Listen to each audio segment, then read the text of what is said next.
Welcome back. Joining us this morning is Miss Love Hobbs, author of A Closed Casket, the Janasia Dior Hobbs story. Welcome, and thank you so much for being willing to come in and share. Thank you for having me. I do want to offer a trigger warning for our viewing audience today. Our interview includes graphic references on domestic and relationship violence. What is Janasia's story? Well, Janasia is my daughter, my best friend. She was the life of the party. Her life was taken horrifically on December the 1st of 2021, where she was strangled until her hymen bone popped, and then she was set ablaze for hours, where her body was burned inside of the mattress into the springs. And they identified my daughter by a piece of flesh on her back. It was actually a scripture that I gave her when she was younger, Philippians 4:13. So that's how she was identified. And so I was able to, God was able to show me that love, that you're going to be able to make it through this, even though at the time I didn't, my heart was just hurting so bad because, like I said, she was my only daughter, and the way that she was killed. Mm-hmm. Absolutely, and thank you for sharing that. And I know it took a lot to not only talk about her story so openly, but decide to write a book about it. Yes. So what is it that you want to share with others about domestic violence and about relationship violence as well? Okay, the reason why I wrote this book is to let another girl know that you still have an outlet. You still can get out of this. You don't have to continue to live in fear. You don't have to continue to live with the abuse. So I wrote the book, Janasia's Story, to give another girl an outlet, and also for a mother that has a child that's dealing with this, that she's able to have that forgiveness and that peace or whatever, because sometimes we can't, be there all the time to rescue our children. We can't be there all the time to protect them. So as a mother, you feel like it's your fault. What did I do, or how could I have done something better in order for this not to happen? But sometimes it's not always our fault. And people say, well, you may see it as growing up, but what if you never seen it and it's something that was presented to you?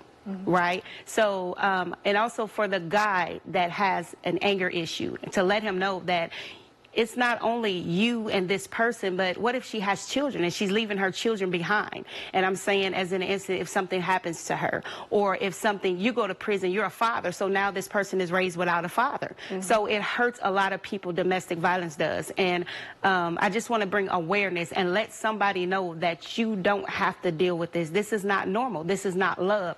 This is no abuse is love at all. So I want a person to know that. So this book will bring awareness to so many people, and I just believe that God has opened up a door for me to write this book and let somebody know that you can get out and you don't have to continue this cycle, that we can do it one person at a time and we can make a difference in the world.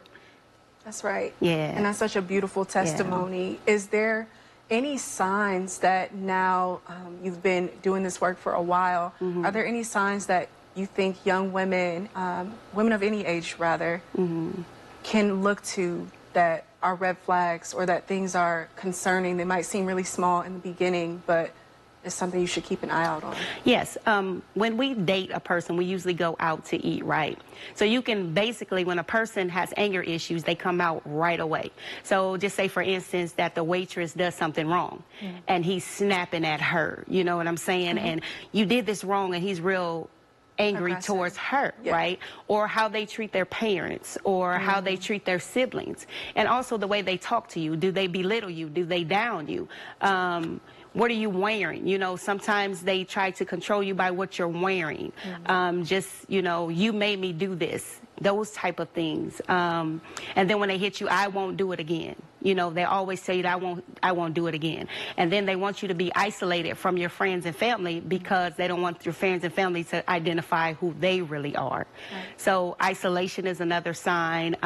Just low self-esteem, making your self-esteem just be low so they can have that control to you. Monitoring everything that you do. And everything has to revolve around them. If it does not revolve around them, they're upset with you. So just outbursts of anger, just unnecessary aggression.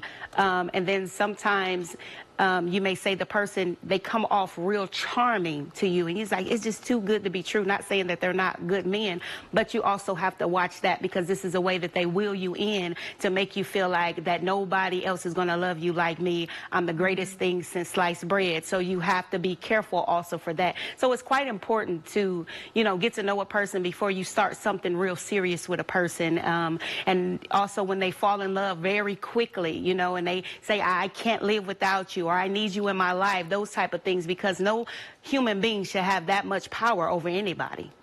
That is so true. Yes. And sometimes it's difficult when you think about it, because that's such a manipulative and intentional psychological effect that someone is trying to have on you. Essentially, yes, it is. It's very manipulative. What are some resources? I know in October you have a really, really special event. It's your second time hosting it. Tell us about this as a resource to women. Well, it's called the Do It for Dior event. I had it last year at the East Bluff Community Center, and I'll have it again this year. It's a place where I have domestic violence survivors. I even have people that have been on the other side, and they were actually the person that put the physical action to another person. Really? Yes, so they're able to tell their stories. So you can come out of this, and also we have like Empowering Life. We have vendors that are there, you know, just to support that, and a lot of the people brought their daughters in with them. So it was an amazing event just to bring awareness. I had an MC where she, you know, as she was speaking, she realized that, you know, she was not a victim of domestic violence, but she was raised in it. So we didn't even have her story, but she came to give her story as she was talking. So it was just amazing, you know, just different people coming on, letting us know what they've been through, how they survived, and also, like I said, the ones that have, you know, been the abuser and how they're successfully married now. They had counseling. They're not doing those things any longer. So it was amazing. So looking forward to a greater turnout and to have more stories and testimonies to come in and more events. I'm even doing a play this year to act out domestic violence in a play. So I'm really getting my hands in it, you know, just looking for the sponsors and the resources to make it big, because like I said, we can change one person at a time. That's right. And where can people find this book? Please show us the beautiful cover. Yes, this is it, a closed casket. They can find it on Amazon, or you can also purchase it through me. Just call my number, 217-542-4928, and just get in touch with me, and then I can mail it to you if need be, or hand deliver it to you if we're in the same location. All right. Well, thank you so much. Welcome. I know this upcoming event is going to be phenomenal. We'll have all that information on our website as well. But until I see you again, thank you for stopping in. Thank you for having me. We'll be right back.